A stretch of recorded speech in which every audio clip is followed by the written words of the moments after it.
વડોદરાની કુખ્યાત સિંધી ગેંગ સામે હવે કાયદાનો સકંજો કસવામાં આવ્યો છે। આ ગેંગને પાંજરે પૂરવામાં આવી છે, જેમાં લૂંટ, અપહરણ, વિદેશી દારૂની હેરાફેરી સહિતની ગંભીર કલમો હેઠળ આરોપીઓ સામે ગુનો નોંધાયો હતો। કેટલા આરોપીઓની ધરપકડ થઈ છે, શું કહી રહ્યા છે આ મામલે પોલીસ ઉચ્ચ અધિકારી, વિગતે વાત કરીએ। વૈષ્ણવજન તો તેને કહીએ જે પીડ પરાઈ જાનાને રે। દર્શક મિત્રો, નવજીવન ન્યૂઝમાં આપનું સ્વાગત છે। હું છું ફૈઝાન।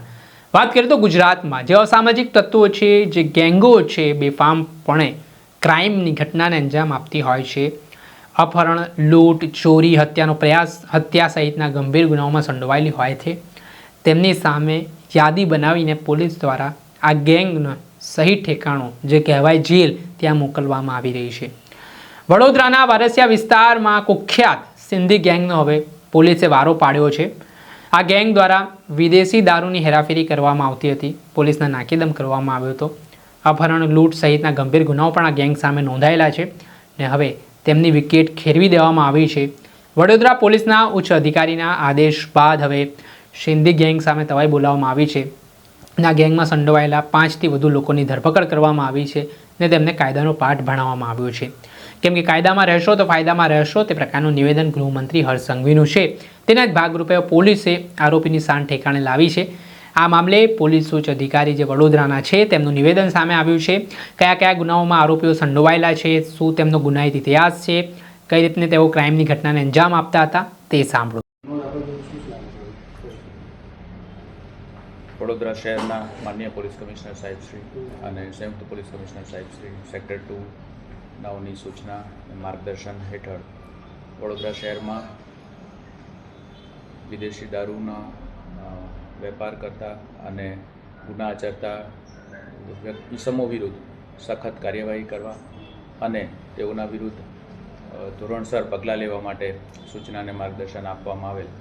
જે સંદર્ભે વારસિયા વિસ્તારમાં હિમાંશુ ઉર્ફે હેરી લુધવાણીનાઓ દ્વારા એક સંગઠિત ટોળકી બનાવીને વિદેશી દારૂનો બહારથી મંગાવીને અને તેનો જુદા જુદા વ્યક્તિઓ મારફત વેચીને ગુનાહિત પ્રવૃત્તિઓ આચરવામાં આવતી હતી અને આ ટોળકી દ્વારા ખૂબ જ મોટા પ્રમાણમાં બહારથી વિદેશી દારૂ મંગાવીને વડોદરા શહેરના જુદા જુદા વિસ્તારોમાં તેનું વેચાણ કરવામાં આવતું હતું અને આ ગેરકાયદેસર પ્રવૃત્તિને નાથવા માટે ગઈકાલે વડોદરા શહેર પોલીસના વારસિયા પોલીસ સ્ટેશન ખાતે આ ટોળકી વિરુદ્ધ ગુસ્સીટોકનો ગુનો દાખલ કરવામાં આવેલ છે, જેમાં ટોળકીના મુખ્ય આરોપી હિમાંશુ ઉર્ફે હેરી લુધવાણી અને અન્ય સાથીઓ વિવેક ઉર્ફે બન્ની, અનિલ ઉર્ફે બોબડો, રોહિત ઉર્ફે બાબલો શર્મા,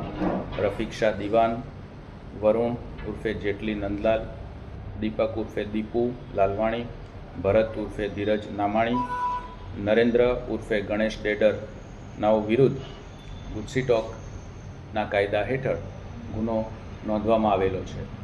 તેમજ અત્યાર સુધીમાં કુલ 4 આરોપીઓની અટક કરવામાં આવેલ છે, જેમાં રોહિત રામ અવતાર શર્મા, દીપક ઉર્ફે અન્નુ લાલવાણી, ભરત ઉર્ફે ધીરજ નામાણી, નરેન્દ્ર ઉર્ફે ગણેશ ઉર્ફે ડેડરનો સમાવેશ થાય છે। આ ગુનાની તપાસ હાલ એસીપી એ ડિવિઝન કરી રહ્યા છે અને અન્ય આરોપીઓ છે તેઓને પણ ધરપકડ કરીને ગુસ્સીટોક હેઠળ કાર્યવાહી કરવામાં આવશે। હાલના જે પકડાયેલા આરોપી છે તેઓના રિમાન્ડ મેળવીને તેઓની ગેરકાયદેસર પ્રવૃત્તિ અને ગેરકાયદેસર પ્રવૃત્તિઓ દ્વારા મેળવેલ મિલકતોની તપાસ કરીને તેને ટાંચમાં લેવાની કાર્યવાહી વગેરે તમામ કાર્યવાહી કરવામાં આવી રહી છે।